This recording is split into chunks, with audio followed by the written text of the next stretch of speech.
আজকে রান্না করছি আমি খাসির মাংস। দেখো মাংসটা আজকে আমি একদমই অন্যভাবে রান্না করব।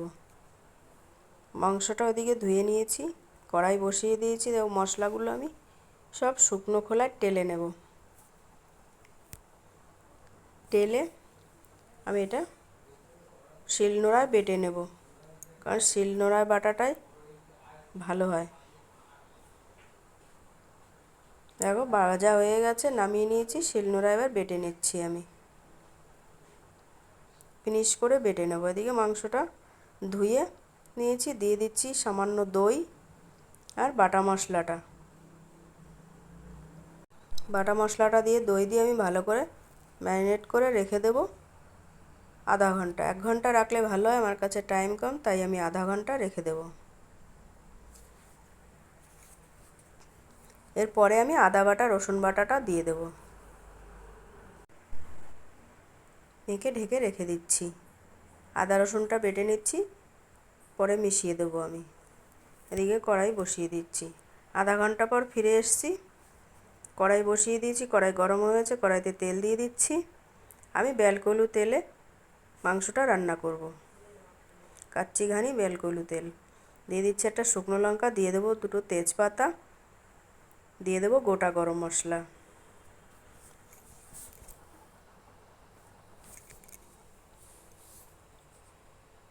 দিয়ে দিচ্ছি আমি, গোটা গরম মশলা।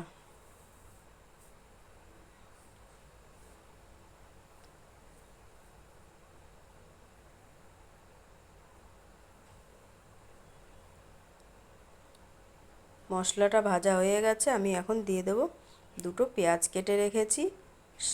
500 গ্রাম মাংস, সেই অনুযায়ী আমি পেঁয়াজ কেটে রেখেছি। পেঁয়াজটা আমি দিয়ে দিচ্ছি। দিয়ে দিচ্ছি সামান্য চিনি। পেঁয়াজের রঙটা ভালো আসবে বলে আমি সামান্য চিনি দিলাম। টমেটো বা টক দই তরকারিতে দিলে সামান্য চিনি দিলে ওর ফ্লেভারটা ভালো আসে, তাই আমি একটু সামান্য চিনিও দিয়ে দিলাম। পেঁয়াজটা দিয়ে দিয়েছি, পেঁয়াজটা আমি লাল লাল করে বাদামি রঙ করে ভেজে নেব। পেঁয়াজটা ভাজা হয়ে গেছে, ম্যারিনেট করা মাংসটা আমি এবার দিয়ে দিচ্ছি।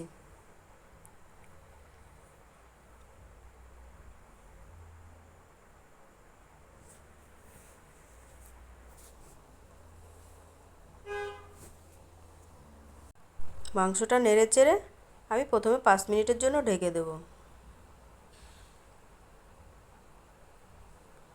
আজকে কুকারে দেব না, মাংসটা খুবই ভালো, তাই আমি কড়াইতেই রান্না করব।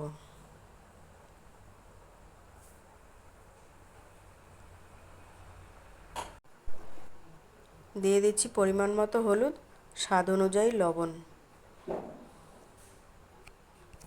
লবণটা আমি আগে দেইনি, 5 মিনিটের জন্য ঢেকে দিয়েছিলাম, তারপরে দিলাম। 5 মিনিট পর ফিরে এসে লবণটা দিয়ে নেড়ে চেড়ে আবার আমি 10 মিনিটের জন্য ঢেকে দেব।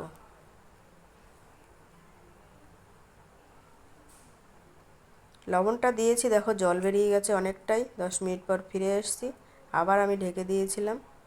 দেখো অনেকটাই কষা হয়ে গেছে, তেল আস্তে আস্তে ছেড়ে দিচ্ছে। আর একটু কষবো।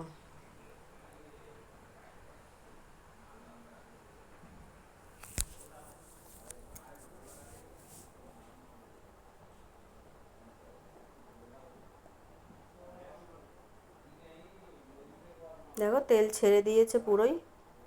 এবার আমি পরিমাণ মতো জল দিয়ে দেব।